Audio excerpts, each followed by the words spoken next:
Ignatius Press and the Augustine Institute present the Formed Book Club. Catholic book lovers unpacking good books, chapter by chapter.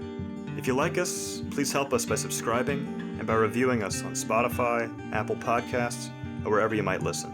And don't forget to sign up for weekly updates and study questions at formedbookclub.ignatius.com. Welcome back to the Formed Book Club, where we're discussing Russell Shaw's book, 8 Popes and the Crisis of Modernity. I'm Father Fessio of Ignatius Press. I've got Joseph Pierce and Vivian Dudro with me, virtually with me. We'll begin. We didn't finish our assignment last time. We stopped off at the end of chapter 2. And for today, we were planning to take 4, 5, and 6, but we want to start with chapter 3. So let's begin. Chapter 3, Pope Pius XI, little epigram there, facing up to the new men of violence. Yes, well, I mean, one of those new men of violence is mentioned on the opening line of that chapter, the first sentence, and I'd like to comment upon that first of all, because I think there's something timelessly relevant about this. So just to read it, when Joseph Stalin, with typical brutality, sneered, "How many divisions has the Pope got?" he clearly meant to underline the weakness of the papacy. Yet the question's very asking was an unintended invitation to reflect on the sources of the papacy's strength. Not divisions, but prayer, diplomacy, moral truth, and the blood of martyrs. And I think that, if we're talking about the popes or the Catholic Church generally, this understanding about what is the power of the church. For someone like Joseph Stalin, a brutal materialist and very anti-Catholic, former seminarian, the Pope's got no army behind him, so therefore we can ignore him because it's all about might is right. But of course, how many divisions has the Pope got? Well, Joseph Stalin is no longer around, and nor for that matter is the Soviet Union, and nor is the Third Reich, and the papacy and the church is still with us. So there's obviously a power that's within the church which is completely divorced from this pure might is right understanding of things. And of course, it ultimately is the presence of the Holy Spirit. Yes, and one of the things that struck me about this chapter, because it recounted some important features of Pius XI's pontificate, is that one of the things that the Soviet Union tried to do was suppress the family and make things all part of the communistic state. And the Pope Pius XI was a great stalwart in defending marriage and the family, and also very importantly because he was Pope during the famous Lambeth Council of the Anglican Church in 1930, which was the first time any Christian group had approved of the use of contraception.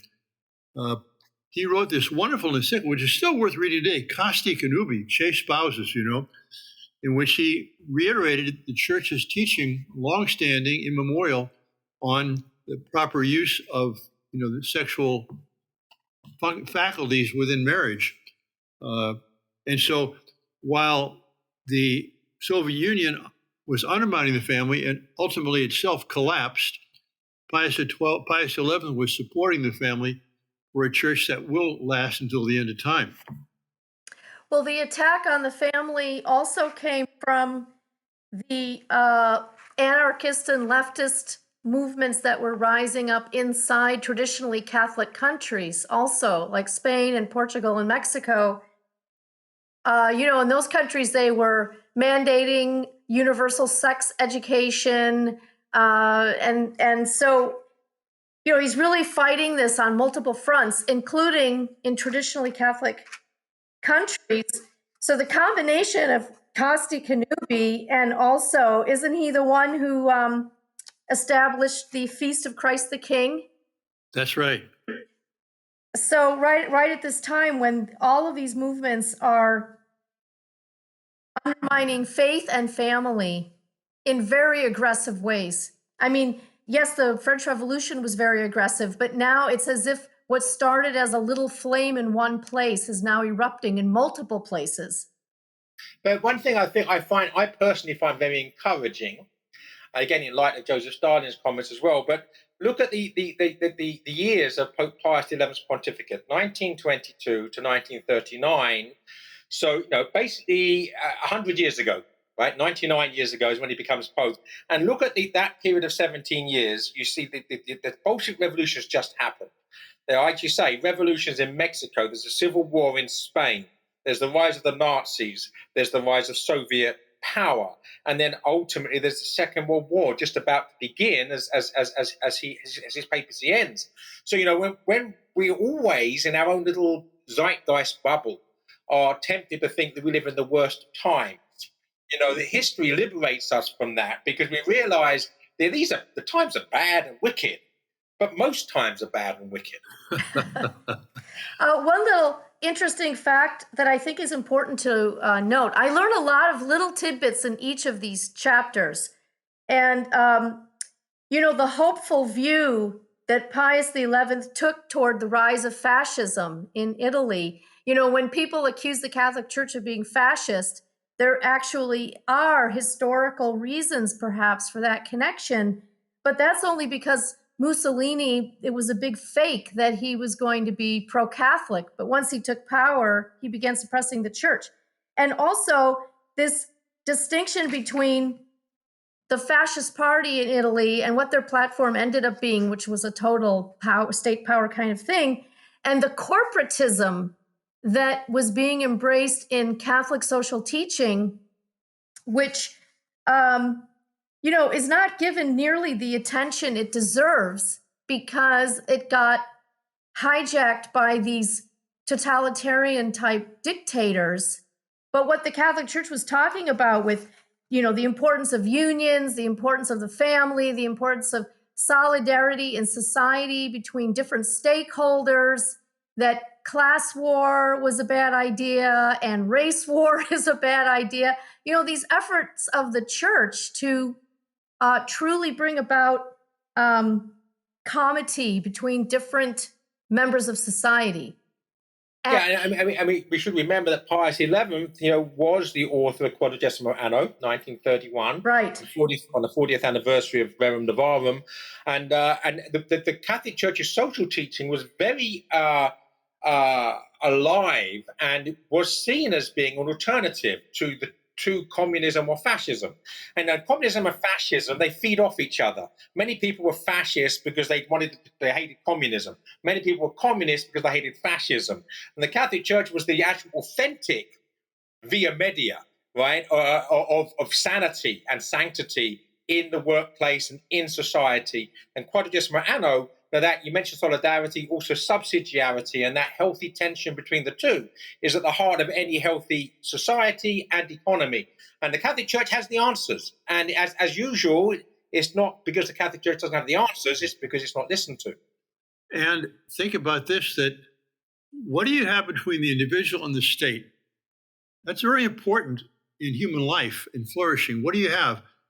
Well, the Catholic Church's vision is you've got the family, first of all, and then you've got the parish and the diocese, and then other organizations, fraternal organizations, whether they're national, like the Hibernian Club or something like that, or whether they're thematic like pro-life or whatever. So there's all these different intermediate bodies of friendship, of fellowship, of solidarity, without which life is a horror, And that's what the Catholic Church has been supporting all through history.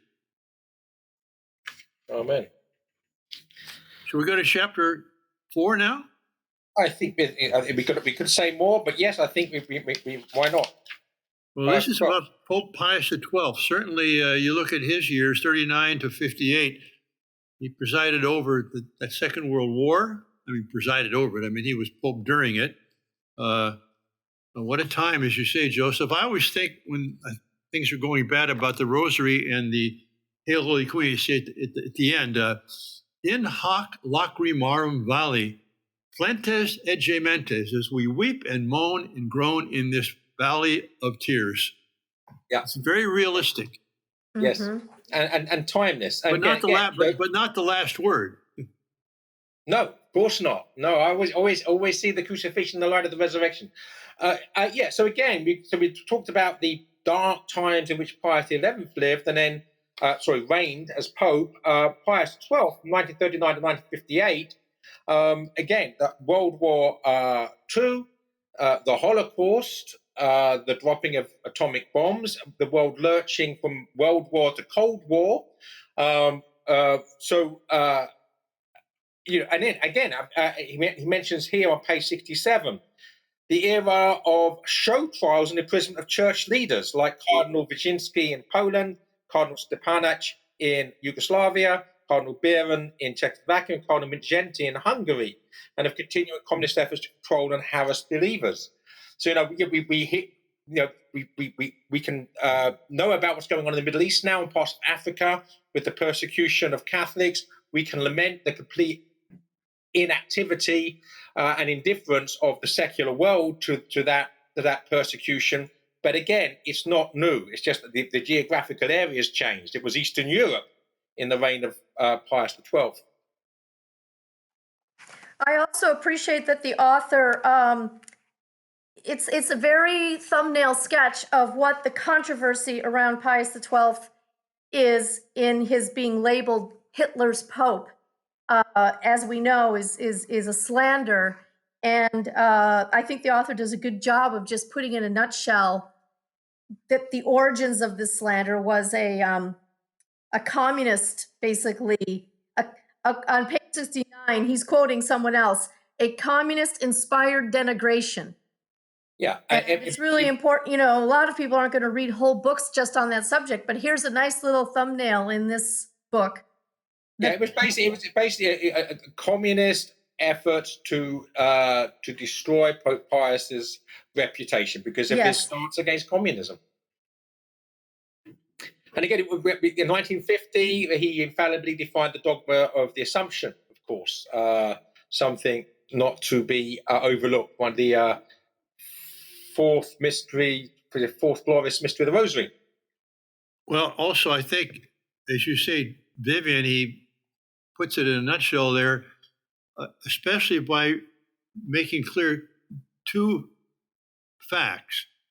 One, that early in the war, when the Dutch bishop spoke out against the Nazi occupation and against the atrocities taking place against Catholics and others, and Jews especially, what did Hitler do? What did the Nazis do? They doubled down, and that's how Edith Stein was put in a concentration camp and died there. So Pius XII knew that he could not make public remonstrations of Nazism and its activities without provoking greater evils. Secondly, and yet he did in his Christmas address that gets quoted here. I think it's 1942. He did. The final solution is kicked in, and I think people are starting to know more and more about what the Nazi project really is vis-a-vis the Jews. And he does speak out against it, and Christmas 1942.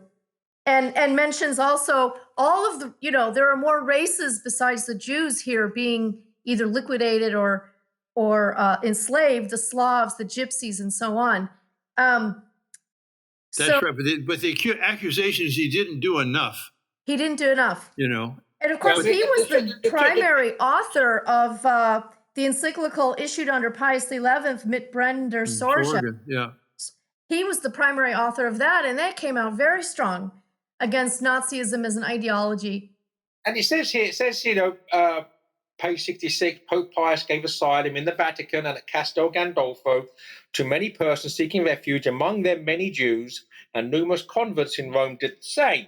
Actually, a film that we watched during Lent, we've only allowed ourselves to watch religious films during Lent, was The Scarlet and the Black, starring, was that Gregory Peck, I think, right? Based upon a true story of an Irish Monsignor who was helping Jews and other dissidents escaped the SS during the occupation of Rome by the Nazis. Now, that might be Hollywood glamorized, and it might, but the point is that the Pius XII is shown to be very sympathetic, but obviously cagey, because the church is technically neutral. So the point is, if Jews are being hidden in the Vatican, and the Vatican members of staff are actually conduits for the saving of Jews and other anti-Nazis, then the church does have to be careful. And the other interesting thing they quote here, page 71, is how the chief rabbi of Rome, Israel Zolli, upon converting to Catholicism in February 1945, so actually before the end of World War II, chose his baptismal name Eugenio. Right? And it's absolutely inconceivable to me that someone who was not doing enough against the Nazis and for the Jews during World War II would have inspired the conversion of the chief rabbi of Rome and his actual tribute to Pope Pius XII in that. I think that speaks volumes. It does. I have two little sales pitches to make. Ignatius Press publishes the book about the Monsignor in Rome you just described, the hero of the Scarlet and the Black. We publish his autobiography, or maybe it's a biography. So Ignatius publishes that, and we also publish, I'm pretty sure, Zoli's conversion story. We did, yes. Yeah, so, these can be tracked down. It's true that the Hollywoodized version is one thing, but you can track down the actual words of these actual men if you want to. Right, and his actual story is quite dramatic enough, no matter what Hollywood does or does not do to it, no question. Right. I was also going to mention the fact that, which is brought out in the book here, that Pacelli, Pope Pius XII, was formerly the ambassador or the nuncio in Berlin for many years, so that he knew the mentality, he knew what was going on, and he knew how to respond to it. And I would say, I wonder how he would have done any more than what he did to help the Jews and others from this persecution in World War II. It's a dilemma, there's an irony. In the book I've just written for Ignatius Press, History of Catholic England, I talk about the controversy surrounding St. Pius V's excommunication of Elizabeth I. Because, the generally received idea is that was a mistake because it caused Elizabeth I to up the persecution against the Catholics, and there were more martyrdoms in consequence. She went after the Jesuits. That's all a direct consequence of St. Pius V basically excommunicating Queen Elizabeth. So it seems to me the church can't win. Yes. Pius V, basically comes down hard on a tyrant, and then he's to blame for the repercussions. And then another pope doesn't come down hard enough, and then he's to blame for not coming down hard enough. But we don't know how many lives he saved, actually, by that prudent, temperate approach. That's a very good analogy. It is. Shall we go on to the next chapter, Pope St. John the 23rd? Or some more to say about Pius XII? It was an amazing pontificate, and he had important documents on the liturgy, for one thing, on the mystical body of Christ. I mean, really, there was some historical documents in his papacy. Yeah, I mean, one thing I've from the beginning of the St. John 23rd chapter, page 76, then came Pope John and his council, launching a new era in the church with consequences that are still unfolding. Now, I thought I'd quote that just because that, I think, is what we have to be aware of, that obviously people are still arguing about the legacy of the Second Vatican Council, and I think that the fallout from it, and if you like, the dust settling on it, is probably still another 50 or so years in the future. I'm going to be dead and gone before I think we can actually look back on the Second Vatican Council with some sort of objective criteria. I think at the moment, the heat of the fray, there's still dust in the air, and that fallout is still happening. I think that's something we need to bear in mind when we talk about this particular, because we're getting fairly close to home now. Now, the whole point about history is when things get too close, you lose focus because it's too close to home. I was struck by being reminded on page 76 that John the 23rd was the third of 13 children in a family of farmers. And his predecessor, Pius XII, was in a family of nobility where everyone was at the highest levels of government and in the church, and lawyers and judges and so on. And then Pius X was also from a very humble family, a large humble family. It's a wonderful thing in the church. It's a true meritocracy. That you can have someone like Carlos Sarah, for example, born in the backwoods of a little African country that most people don't even know where to find it on a map. He becomes a cardinal of the church. It's a wonderful thing. Yes. I was struck, I did not know that John XXIII helped to negotiate a peaceful ending to the Cuban Missile Crisis. I didn't either. I did not know that. And, that's when John F. Kennedy was president of the United States, a Catholic of some sort anyway. And, when we talked last time about how the popes were, their offer of playing a role like at Versailles and some of these other things and how they were rebuffed, I'm wondering if that would have ever happened if JFK had not, in fact, been Catholic. Yeah, another thing I didn't know about that either, but also didn't know, I'm confessing my ignorance here, the encyclical Mater et Magistra, which I've never read, another social encyclical, this time by St. John XXIII, and at the bottom of page 81, just a summary of it by Russell Shaw. It says, after quick summaries of the social philosophy of Leo XIII, Pius XI, and Pius XII, so the recent tradition, the encyclical calls for workers' participation and ownership of the companies they work for, to what is known in this country now as ESOPs, employee stock ownership plans, a familiar trope of earlier Catholic social documents, while declaring an economic system that exploits workers to be altogether unjust, no matter how much wealth it produces or how justly and equitably such wealth is distributed. In other words, you can't use immoral means to a good end, right? You can't use slavery or wage slavery to make a healthy, wealthy society.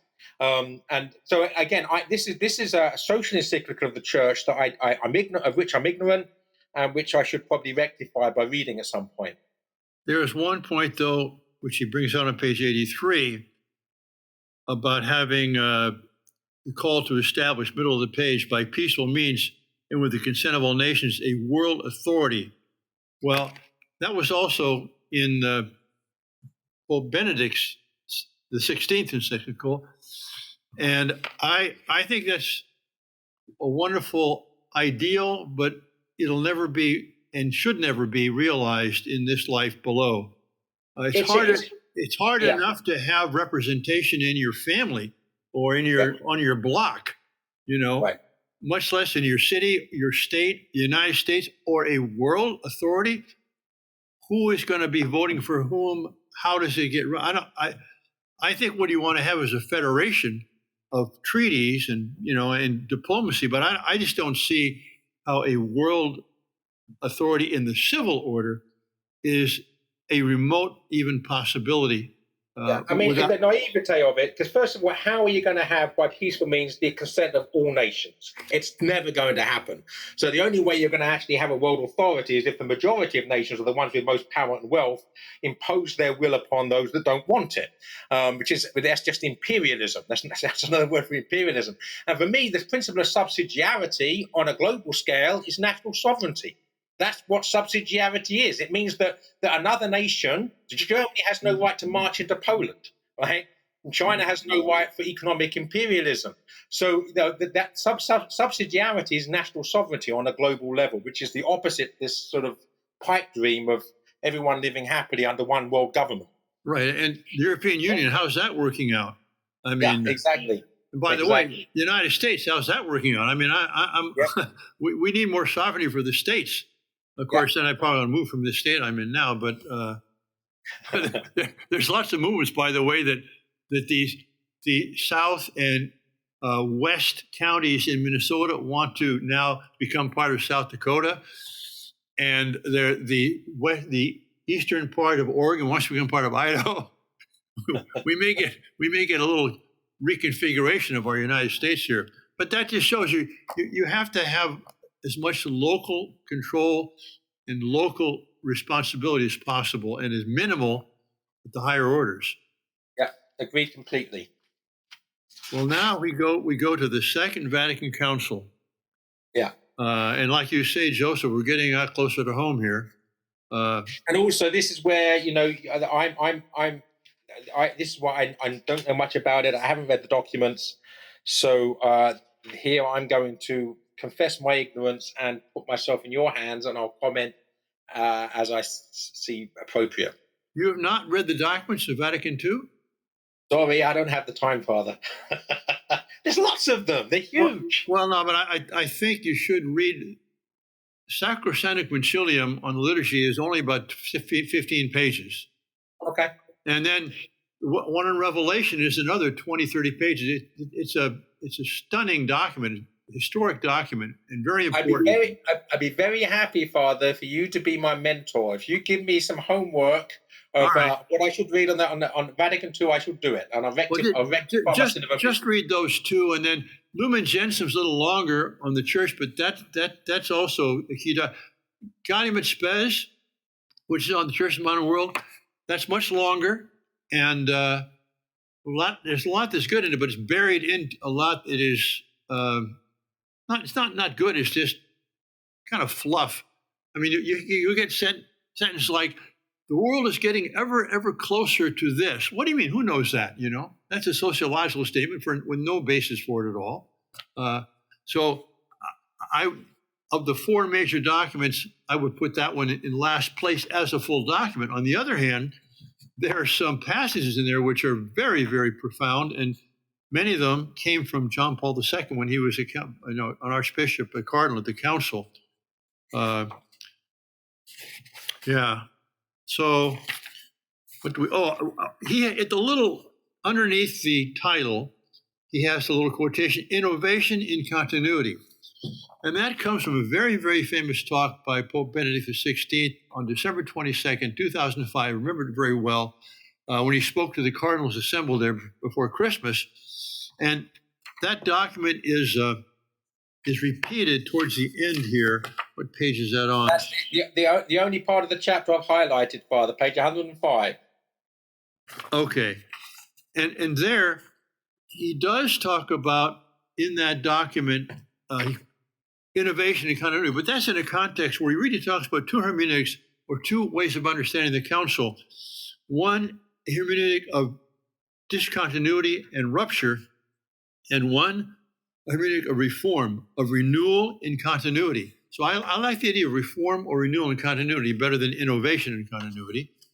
But it's contrasted with the idea of discontinuity and rupture. And certainly that's what happened after the council. We had, I think, a prioritization of the rupture. And I lived through all these years where everything was pre-Vatican II was bad, you know. Like what? Like Thomas Aquinas, like the Gospels, like St. Francis of Assisi, he's pre-Vatican II. So there was a lot of nonsense. What I would say to be even more controversial is that the idea of the hermeneutic of continuity, or the hermeneutic of reform within the continuum, is that if you want to understand the Second Vatican Council, see it from the perspective of 1921 or 1821, or not 2021. In other words, certainly you would be closer to the spirit of Vatican II if you're part of the continuum of the magisterium than if you're in the spirit of Vatican II. Vivian? Well, I thought that some of the comments in the previous chapter on Pope St. John XXIII helped to put in context this chapter on the council, that, for example, when he explains most previous councils were actually convened in order to deal with some kind of heresy, in order to clarify some kind of doctrine. And he explains in the chapter on John XXIII that, you know, his intention was more about not changing any teaching at all, simply finding new ways, or maybe just dusting off old ways even, to proclaim the gospel. And so this meeting the modern world, engaging in the modern world in order to communicate the faith of the church. Unfortunately, as you just pointed out, Father, that the spirit, so-called, took over, where anything prior to the council was seen as wrong, mistaken, outdated, irrelevant, Well, I think that the problem was, ironically, if the previous councils are a consequence or a response or even a reaction to heresy and crisis, then they're there to troubleshoot problems. Second Vatican Council, the problem was it happened in the 1960s when, for some bizarre reason, right, everyone was besotted with an optimism about the future. Now, why that should be after the previous 50 years, 2 world wars, the Holocaust, atomic bombs, fascism, Soviet Union, why we should be optimistic, it baffles me. But for some reason, 1960, everyone was, hey, the past was all wrong, but the future is going to be great. On what grounds? There was also a pernicious thing that happened in there related to what you said, Vivian, that yes, John the 23rd had said we want to express the riches of the church in new ways that'll touch modern man. But there came to this idea that we can, as long as we keep to what is substantial, we can change what is accidental. And that's pernicious, because you could change the habits of Carmelites from brown to polka dot, and that would be a accidental change, but that would be a huge psychological change. Likewise, turning the altar around. Well, it's just a question of degrees, right? 180 degrees, but that's a huge spiritual psychological change. Or yes. I use the example of a nice spaghetti dinner. You have a dining room table, you got tablecloths, you got silverware, candles, plates and napkins, and that's an Italian spaghetti dinner. What if you take away the tablecloth? Well, it's still a dinner, right? What if you take away the table, on the floor? Well, it's still spaghetti, right? What if you don't cook it? I mean, all those are accidents. So that distinction between accidents and substance was a facile distinction. It caused a whole lot of problems. I think you've really put your finger on something very important. And also, we know this in writing, that structure is statement.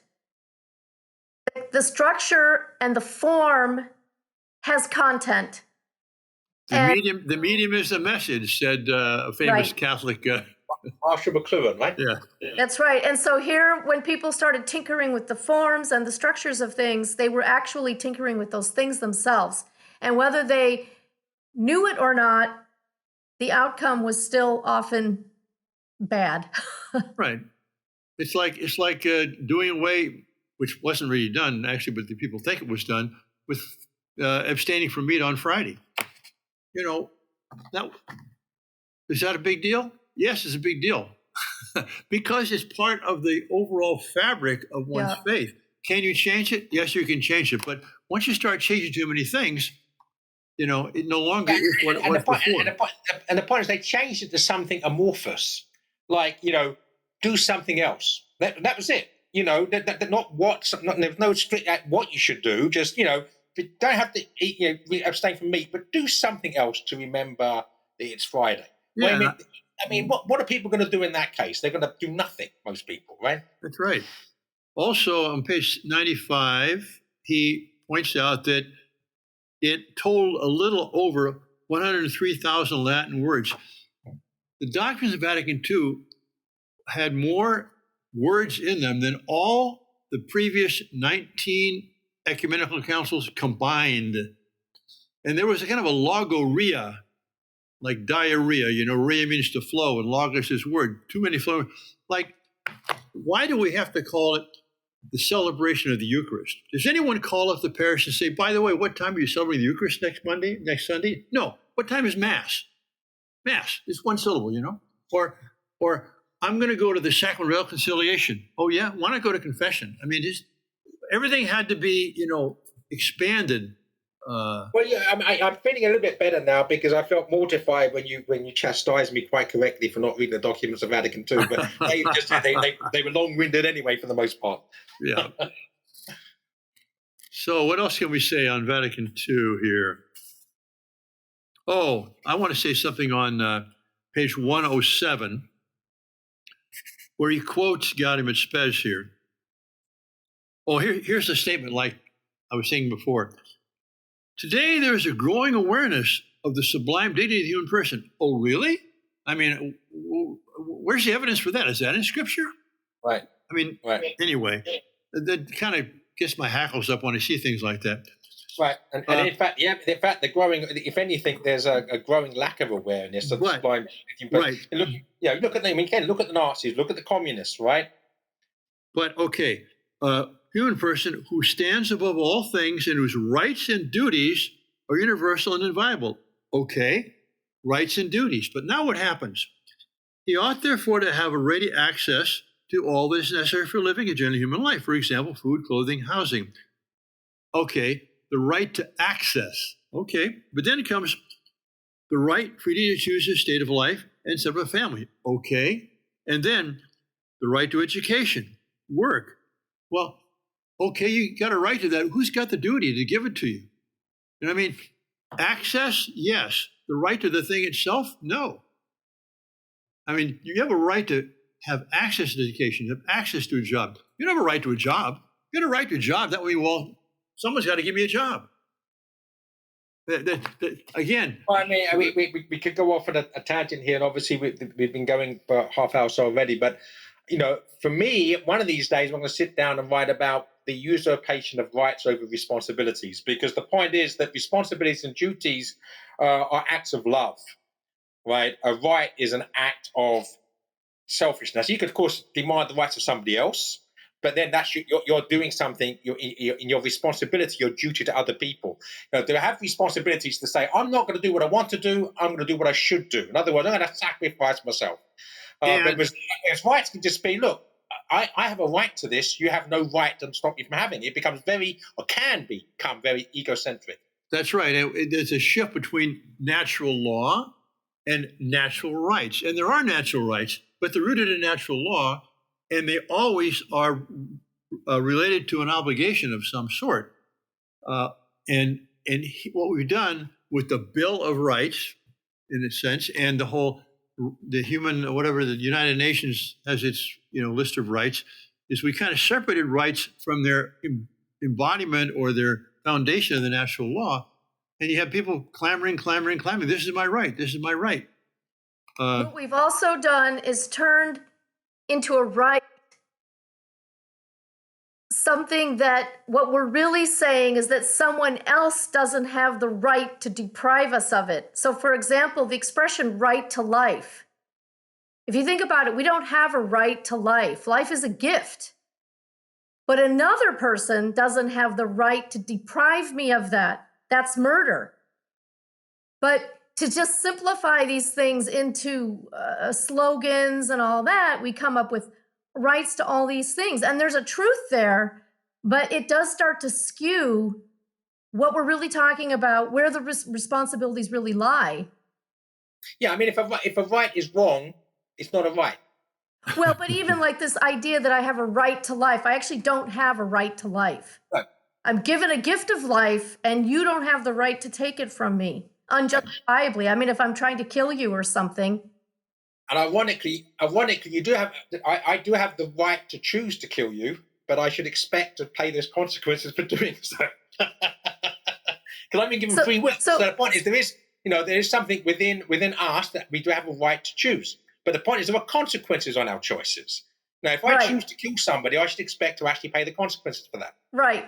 So I have to agree that some of this over time, this Catholic social teaching, it kind of got gobbledygooky, where now you have a right to health care, and now you have a right to education, and now you have and what they're really saying is, my human dignity being what it is, I should not be deprived of these things. Exactly right. You should have access to these things. That's right. And so, but just a little turn of phrase, though, does change how people understand these things. And now suddenly, as you say, Father, they think they have a right to who knows what. Well, we're going to take a break over Easter Monday and return the following Monday to conclude the final chapters of this book. And then following that, I believe we'll have Russell Shaw with us to discuss his book. So thank you all again, and I hope to see you 2 weeks from now. If you enjoyed this discussion, please help spread the word about the Forum Book Club by subscribing to the podcast and writing a review. You can sign up for weekly updates at formedbookclub.ignatius.com.